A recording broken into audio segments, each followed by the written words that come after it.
quote, which I love. It's from one of my favorite teachers, and his name is A.H. Almas.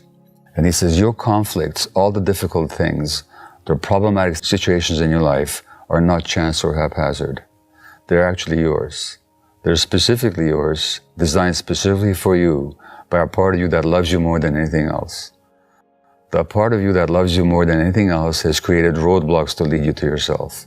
You're not going to go in the right direction unless there's something pricking you in the side telling you, look here, this way. That part of you loves you so much that it doesn't want you to lose the chance. It will go to extreme measures to wake you up. It will make you suffer greatly if you don't listen. What else can it do? That's its purpose.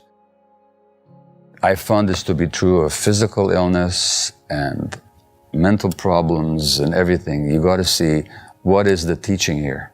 So we can look at all these things as problems to get rid of, which is what the personality wants to do, or we can look at them as learning opportunities, which is what your true self wants to do. Now, two things.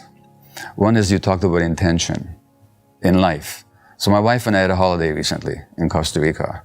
Partly it was a working holiday, but partly it was just a holiday. Traditionally, we've had terrible times during holidays. Partly because of my workaholism, and once I go into a holiday, I just collapse, and now my wife is dragging a corpse around.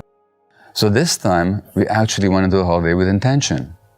This has nothing to do with psychedelics. Just to do with that we set an intention. What is our intention? And if we have an intention, I've learned from a couple of very wise teachers, what structures do we want to set up to support our intention? And how are we going to handle when there's kind of disagreement or conflict? We had a beautiful holiday because it was the first intentional holiday that we've had. So that intention in life in general is absolutely essential. Like every morning, what is my actual intention? This is something I do in my groups or when I teach. I ask people to tell me some recent episode when they're upset with somebody with their lives. Something that they're open to sharing. So it doesn't have to be anything sordid or something, but just something, whether it's your spouse, partner, the bus driver, a friend. Okay, so what happened? There were a number of issues in my home, broken aspects of the home, things that were falling apart or needed to be fixed. Physically. Okay, yeah. Right. And I had hired someone to do these things while I was gone. Okay. And I came back and none of them were fixed. Okay. And your emotional reaction was? Anger. Rage. Anger, okay. Anything else besides anger? Frustration. I was disappointed. Disappointed is sadness. Well, disappointed is not so much an emotion as a state of mind. I'm asking what the emotions were. What's inside disappointment? Something didn't happen, I wanted it to happen. How do I feel? Isn't there sadness there? Yeah, sadness. So there's anger and sadness. Those are the emotions. Mm-hmm. So I'm going to ask you a silly question. What were you sad and angry about? What does that mean that they didn't fulfill their commitments? They didn't care about me. They didn't they didn't respect me. So they didn't care about you and didn't respect you. What kind of person doesn't get cared or respected? Someone who doesn't deserve to be cared for or respected. Exactly. Somebody unworthy, right? If there are other people here, which there usually are when I do this exercise, I would ask them, okay, we just listened to Tim tell us about this experience. Are there other reasons why this other person might not have done the work that has nothing to do with him or her not caring about him or not respecting him? So what other reasons might there be? 1,000,001. Name one. Yeah, he could be in the hospital. He could be in the hospital. What else? Partner carried one. Could have been in a car accident. Exactly. He had a flight delay and got caught on Puerto Rico during a hurricane. He's got ADHD. Yeah. He can't follow through. He's under stress and he couldn't.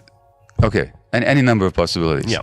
Now, of all the possibilities that you've just outlined, including that they don't care about you or respect you, which is the worst one? So let's notice something. I should say we, because we're all like this, we don't respond to what happens. Mm-hmm. We respond to our perception of what happens, okay? That's what the Buddha said.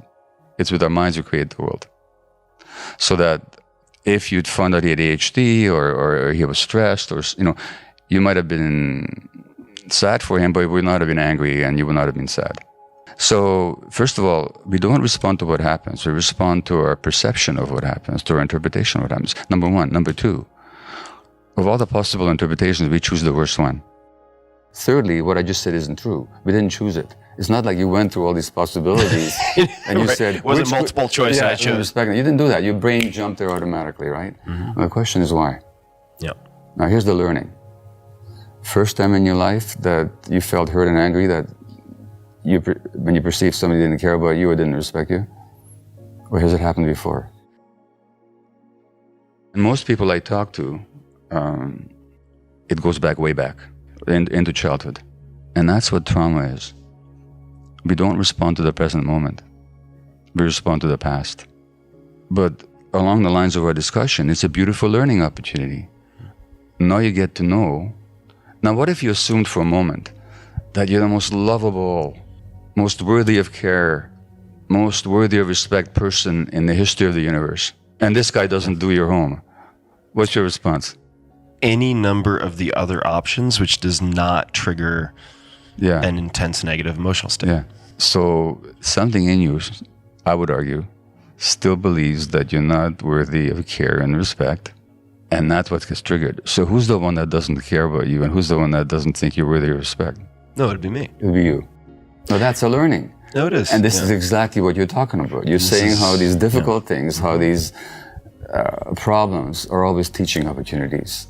And that's the beauty of healing, is that when you reframe things and you actually see the source within ourselves, all of a sudden, that's liberating. Because guess what? If you're feeling that way because this guy did this or didn't do that, that makes you a victim. But if you see that you're the source, now you're powerful.